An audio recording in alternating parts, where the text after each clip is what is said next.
Welcome back, class. It's Miss Stewart, the librarian again, and I am coming to conclude our lesson on the Big Six research model. Since we last spoke, everyone should have had some time to watch through the YouTube videos about the Big Six research model, and now we're going to come back together to conclude our lesson.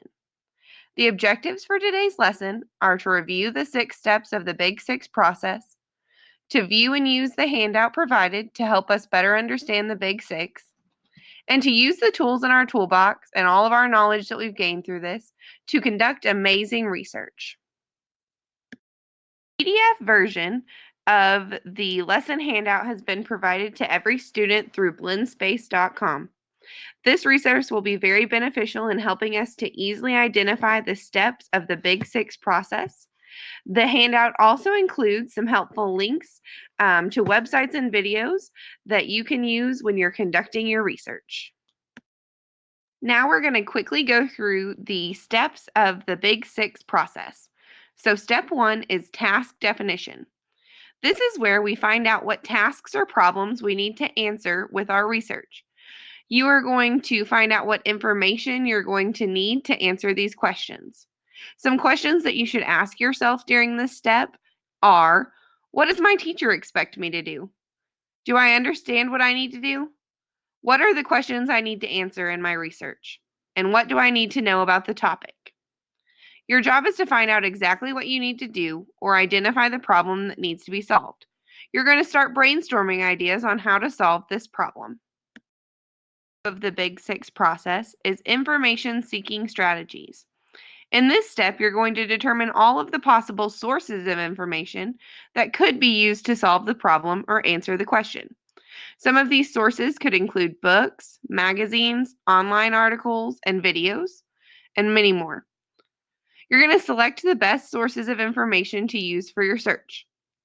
Some questions to ask yourself during this time are, where can I start to look for information?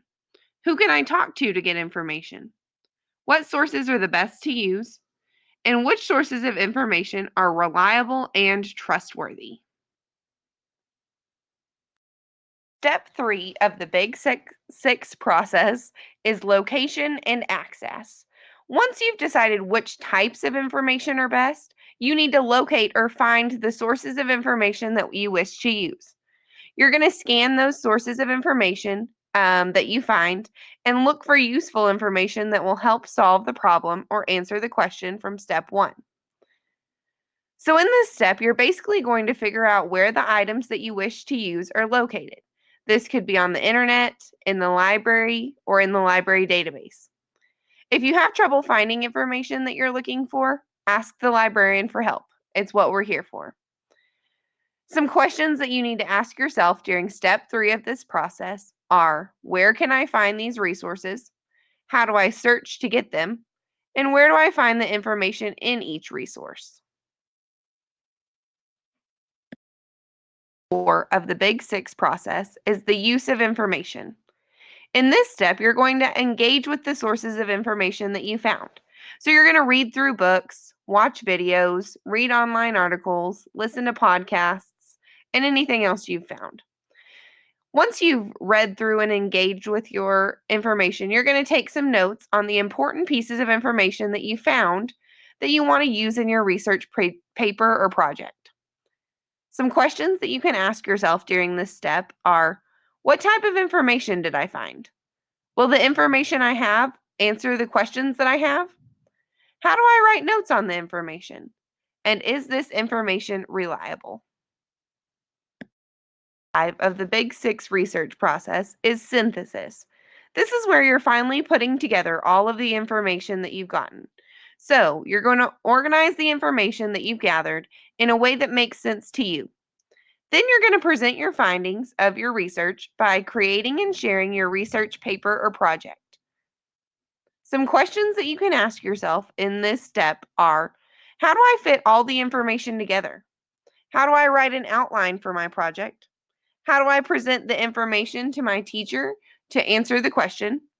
And did I remember to give credit to the authors of the information that I used? Your handout will have many links that will help you organize this information. step in the Big Six process is evaluation. This is where you judge your research product.